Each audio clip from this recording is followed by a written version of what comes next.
I would try sending you a video instead of trying to talk on the phone, because I've heard you say that you're not really comfortable talking on the phone anymore.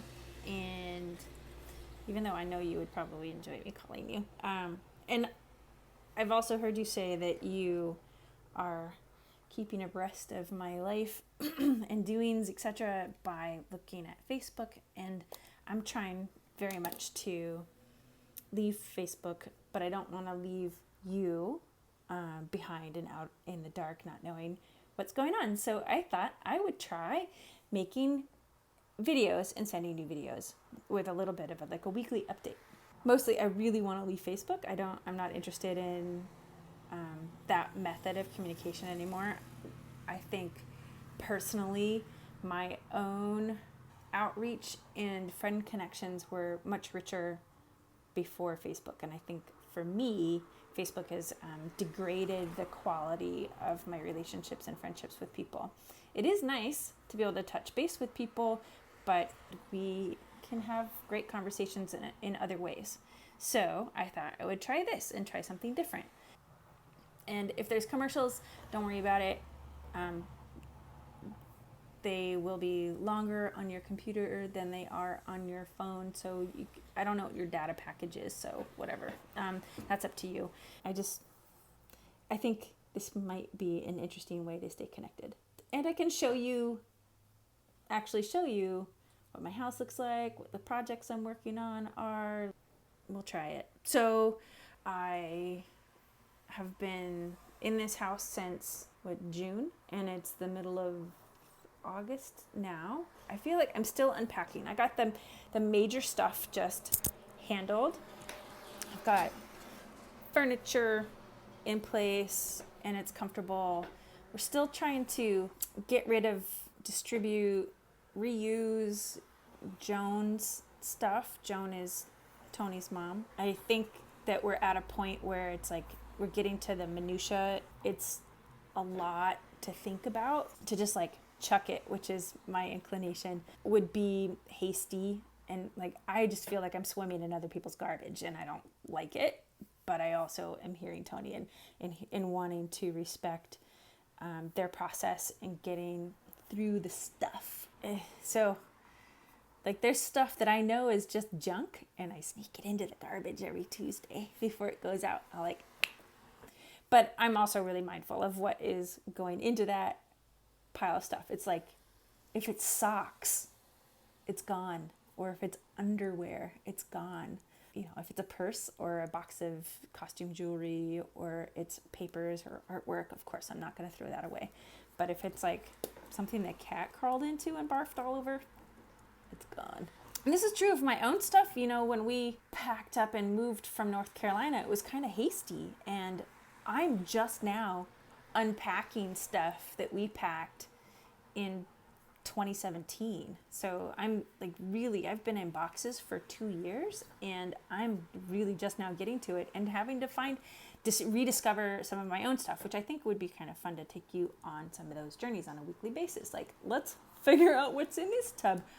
I'm not going to show you my purging my own stuff, but I am excited to show you the kind of spaces that we have available in this house. I'm going to make a crafty area and a sewing area, and they're upstairs in a different part of the house. Right now I'm sitting in a room that is acting as my office, but I don't really have a table yet. I mean, I have a table, it's round, and I hate working on a round table because it just 3/4 of it turns into garbage and junk that I don't need to keep anymore. like this. Do I need my Clipper card anymore? That's how you get on the BART? No, I don't. I don't live in San Francisco anymore. I don't need this. Or this fabric sample for a client. No.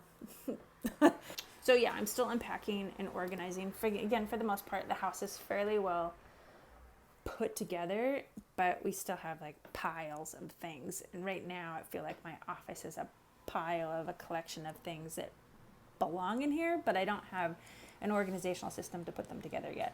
And a lot of the things that I do have are things that have kind of gotten broken in all the moving that we've been doing through school and stuff. So when we packed up to leave my apartment in Portland, that was pretty hasty and things just kind of got jammed together. And I feel like I have been packed 2014, I guess. And so I haven't really had the opportunity to unpack and like figure out what I've even got. And some stuff I'm like, why did this get moved across the country twice? Oh my gosh.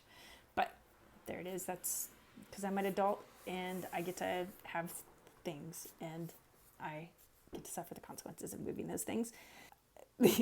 I will take you on the journey of unpacking and settling my house and my crafty workspaces. Let's see, recently I painted some furniture. It was something of Jones, and I'll insert a picture here and then keep talking over it. But it was something of Jones, and I don't know if it came in this condition or if it was something that she deliberately did in painting it to make it something of her own.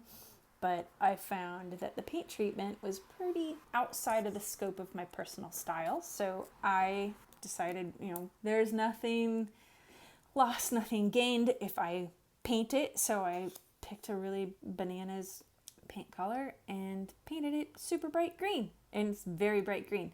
And I was going to paint it so I can sell it, but it took me forever and ever to get it painted because it is so hot here in the summertime and so humid that like paint doesn't behave properly. If I painted when it was too hot, it would just leave brush marks or drips of sweat would come off of me and fall into the paint, and which would kind of like wreck the paint in that spot. So it took me a really long time, it was tedious, but I finally got it back in the house. And then I discovered that there was another piece of furniture that goes with it. So like a bedside table. So I'm going to paint that too. Not that I'm like extra committed to this color green or saving this furniture or trying to make it work in our house because we really don't need it. Maybe I can put it up on like Marketplace or something and get rid of it. So another thing that I'm going to try and do in the house is make a space for podcasting. I have all of my stuff that I need, and you might like it. A podcast isn't something that I think that you would listen to. I've pitched a show. It went over really well. So I have a space upstairs to produce said show. Just know that it's a thing that I do, and that's okay. I will be editing some of this out. I'm sure you're getting an edited version. Maybe fewer of my ums and ahs and junk.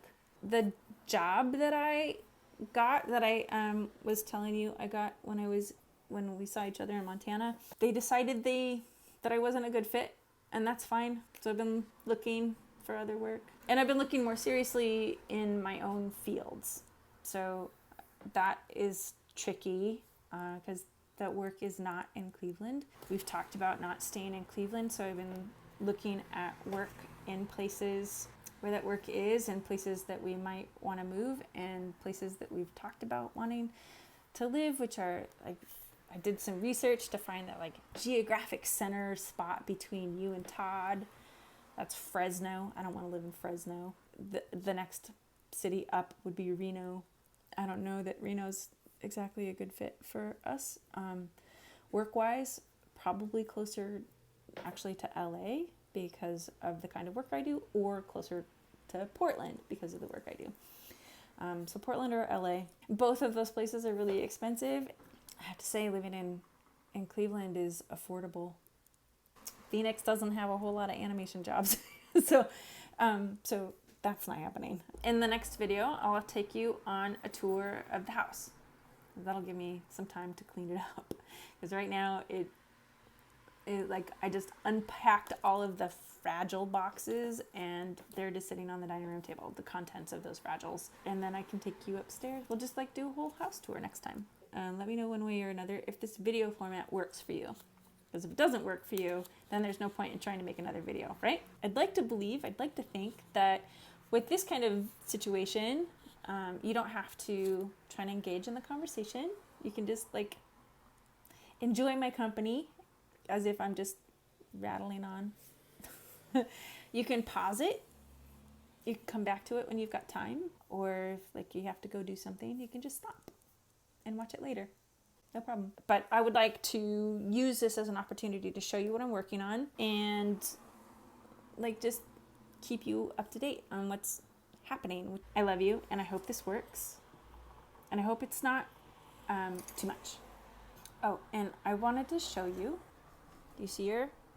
This is Jazzy. There you go. Let's see if I can get her in camera. This is Joan's cat. And yeah, that's not a very good camera angle, is it? It's pretty dark. She is a legit goofball cat. Her previous parentage was not very good, but I believe she was probably fostered by a family that was really great with cats, but I don't know why they would have given her up, but you know, things happen because she's a little bit short-circuity. She gets a little feral very quickly. Like playtime is a little bit nuts for her. She is afraid of string toys, like hisses at them, will not play with them. I don't believe she'd ever, at least not in the time that Joan had her, she'd not been picked up and carried around.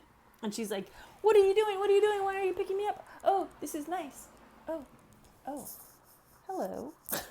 So I've been trying to condition her with like being picked up is nice and sitting in my lap is nice. On the other hand, Mocha hates her, but that's not a surprise. This one's a tiny bit dense. Maybe she's hard of seeing. I don't know. Mocha has established dominance. Like she eats first. Mocha's adorable right now. I got her a haircut when I first got home. I took her to the groomer and had her shaved. She just looked uncomfortable, and she has bounced to life in a way that is ridiculously cute, and she's so little. Like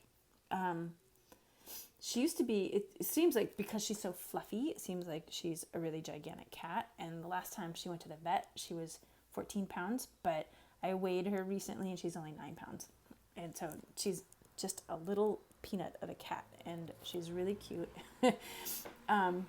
I love you, and let me know if this works. Bye.